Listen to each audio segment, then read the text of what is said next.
Il-Prim Ministru Robert Abela qal li fi żmien ta' tensjonijiet u sfidi ġeopolitiċi primarjament fl-Ukrajina u fil-Lvant Nofsani, il-Kunsill tal-Ewropa għandu rwol akbar il-in mill-kontinent Ewropew. Fl-indirizz tiegħu lill-Assembleja Parlamentari fi Strasburgu li fih foka fuq il-prioritajiet tal-Presidenza Maltija tal-Kunsill tal-Ewropa li għandha sa Novembru li ġej, il-Prim Ministru Abela qal li l-paċi hija ċavetta tal-prosperità għal popli differenti. We must continue in our efforts to secure a peace that is just and lasting.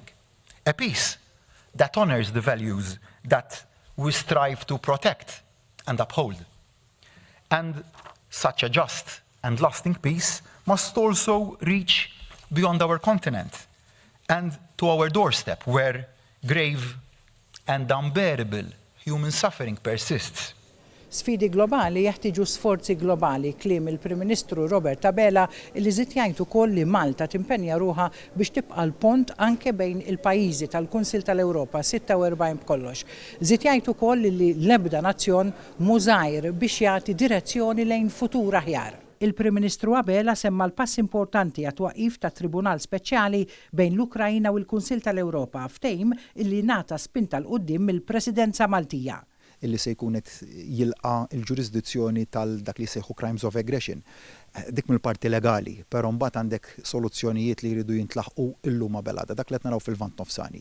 Għalija mhux aċċettabbli li nibqgħu naraw tant persuni illi qed imutu bil-għaġġ bil-ġuħ b'nuqqas ta' mediċini mingħajr faċilitajiet sanitarju mhux qed nipponta seba' lejnaħa jew lejn oħra x'kulħadd għandu l-perspettiva tiegħu, però perswas li llum il-ġurnata il-poplu Iżraelit u l-poplu Palestinjan iridu li jkun hemm il-waqfien tal-gwerra llum qabelada. Fuq iż-żgħażagħ il-Prim Ministru Abela tkellem dwar inizjattivi importanti li ħal pajjiż biex isaħħaħ il-vuċi tagħhom. Youth Empowerment hija fil-fatt waħda mit-temi ewlenin illi bażajna l-Presidenza tagħna tal-Kunsill tal-Ewropa s-sitt xhur li ġejjin għaliex għax verament konvinti fiha. Rajt mill-tħaddim tal-Youth Advisory Forum f'din l-aħħar sena kemm iż-żgħażagħ għandhom relevanza fit-tmexxija tal-lum mhux f'tada tal-lum.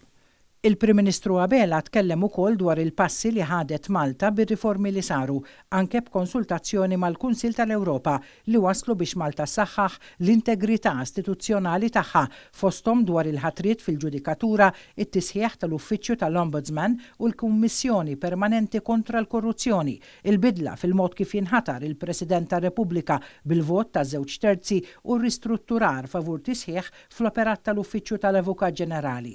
Dan apparti riformi oħra fejn il-Gvern ressa abbozzi li jipproteġu l-ġurnalisti.